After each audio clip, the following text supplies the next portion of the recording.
Hey, what's going on, everybody? We have Mitch Wolfe here from Eagle Insider in the 24/7 Sports Network, covers Boston College. So he is here today to talk about new Miami safety Omar Thornton. Mitch, we'll get into his season. He played 2 years there at Boston College. But just in general, if you could kind of speak on what type of player he is. Happy to be on with you talking about this. Omar Thornton is kind of a throwback safety in that he does not have much regard for either his own life or other humans' life in terms of how he plays the game. And it's kind of surprising given that he's only 5'11", 200-ish pounds. But he really made a name for himself this year by just delivering a number of really devastating hits on opposing players. And in the offseason, Bill O'Brien compared him to Bob Sanders, the former Indianapolis Colts safety, whose career was cut short by injuries and was also a big hitter and was a relatively smaller safety. But Thornton really flies around the field, really wants to deliver punishment to ball carriers. And the problem with that is that he also misses a lot of tackles. He is a very aggressive player and he is trying to deliver the big hit and not necessarily wrap up with good technique. So he will bounce off some ball carriers. He will just miss the ball carrier. And that leads to some problems. And he had a lot of missed tackles this past year. I believe he led the defense, BC's defense, with 24 missed tackles, which was among the highest in all of Division One. His missed tackle rate was 20.9%. But he also had a ton of stops and a ton of tackles. So he kind of made up for it to an extent. But you still got the sense when you're watching him play, it's like, okay, this could be a really great hit, or he's going to miss a tackle and it's going to lead to a big play for the offense. Yeah, let's stay with this here. And so in 2025, this past season, 82 tackles. The 56 solo tackles was third most in the ACC. The 8 tackles for loss, and this is what kind of you're talking about here. The 4 forced fumbles. That's tied for sixth nationally. 2 sacks, had an interception. Just kind of filled it up a little bit on those counting stats. You touched on the missing tackles there. Let's stay more about his tackling ability. Mitch, what kind of makes him so effective? Why is he able to put those numbers together? And what kind of stood out to you in terms of when he was able to make those tackles, as you mentioned with some of the things you said earlier? I think he's a very instinctive player. I think he has a good sense of what the offense is trying to do most of the time and can kind of see how players are developing, and then he triggers very quickly. His click and close ability is very good. Again, the problem is that he just wants to, eliminate people. He wants to knock people on their butt, wants to get the ball out, and because of that, he loses some of the discipline with, finishing a tackle, wrapping up, what have you. The surprising thing was I don't think he was ever actually penalized for targeting, and there were a few times where you thought, this could be. I think he might have been flagged for it, but they reviewed the penalty and took it off. But there were a few times where it's like, man, he's probably going to get flagged here. And I don't really think that happened. He doesn't have a ton of penalties on his record. He only has one this past year, one in his career, really. So not a ton there. So that's a good thing, but that could kind of come back, regress to the mean there where he could get targeted more or get more called for targeting more often. But I think, like I said, he sees the game pretty well. It's just a matter of, hey, like sometimes maybe take a half second to, remember your technique, actually try to bring the guy down. You don't need to kill everybody on every play. You can bring the guy down for a minimal gain or a loss, and that's fine. You don't need to blow him up every time.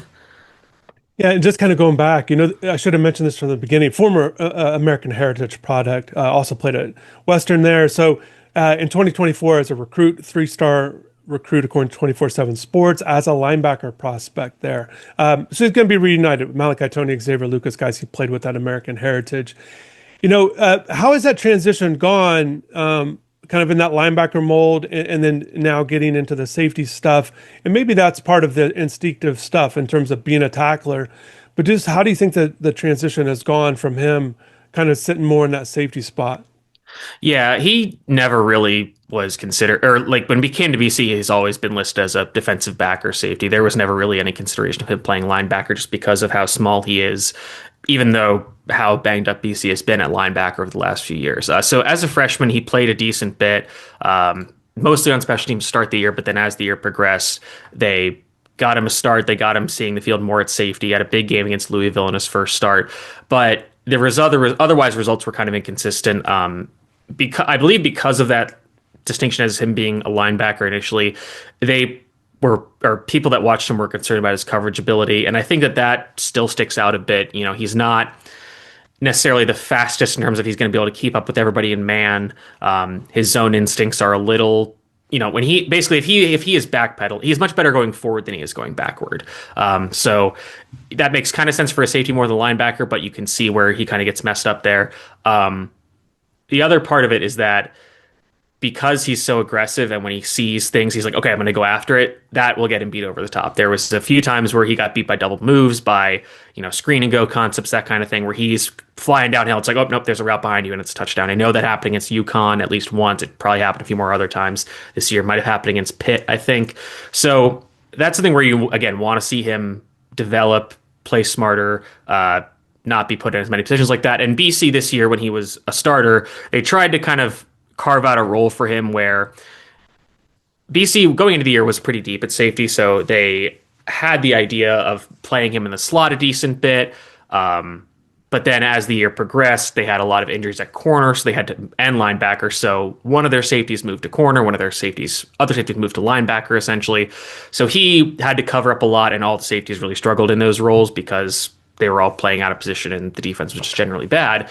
But if you think about this, if he is surrounded by better talent, then he can play faster, and he can kind of play a role where he can be allowed to freelance and go bite on stuff. And if the other players around him are better, then they can cover up for him. I'm a Steelers fan growing up, so it kind of echoes Troy Polamalu a little bit in that they structured the defense around him to say, you go do what you need to do. We'll cover you up, and you know you'll probably make more plays than you'll miss, but if you do miss, we will have you on the back end. So I'm not exactly sure of what Miami's depth is looking like, or I don't know exactly who's returning next year. So if you have guys that can back him up and say, we've got you over the top, then he can go and be a freelancer and really create some havoc over the middle. Well, Mitch, just with the transfer portal, everything's kind of up in the air, right? And That's Miami also still true, yeah.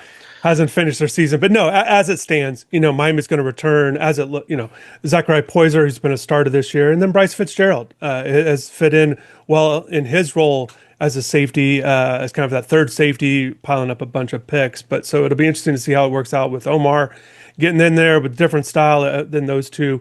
You know, you touched on some of the things kind of moving forward, things he needs to work on. Where do you think he made the biggest growth? And maybe it's just opportunity from freshman to sophomore year, the second year here at Boston College, 700 snaps. So he's playing a ton, nearly 60 snaps a game.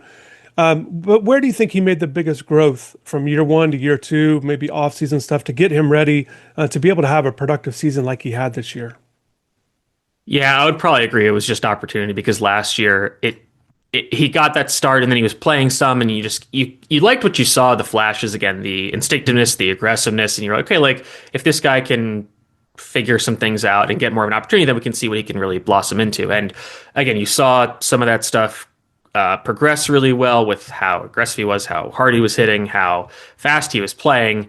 And you liked all that. You just wanted to see him in coverage more. And I think if you can get him some like easier coverage assignments against, bigger, even though he isn't like the hugest safety, if you can find him matched up on tight ends that aren't insane athletes or insane receiving talents, if you can get him matched up on running backs, that's definitely a matchup he can win. You just don't want to see him against, your very speedy slot receivers, your very good route running receivers in the slot. Basically, you don't want him playing against a Malachi Toney type who would give him a lot of issues. But luckily, they'll be on the same roster again, so that's not something you have to worry about. But yeah, I think even over the course of the season, you saw him kind of dial it in with the missed tackles. I'm looking at his PFF stuff now.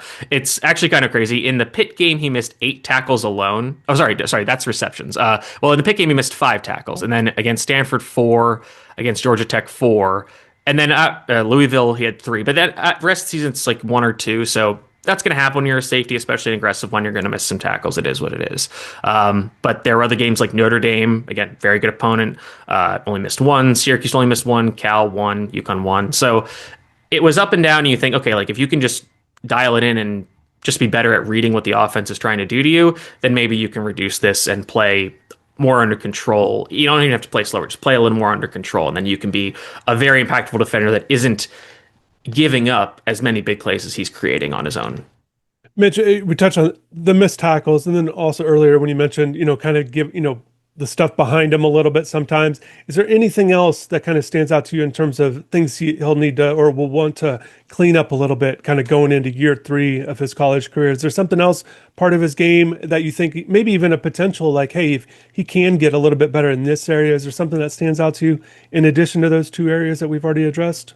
I think I'm intrigued to see what his ball skills really are because he has one career interception and, according to PFF, only one career pass broken up, which came against Fordham, an FCS opponent.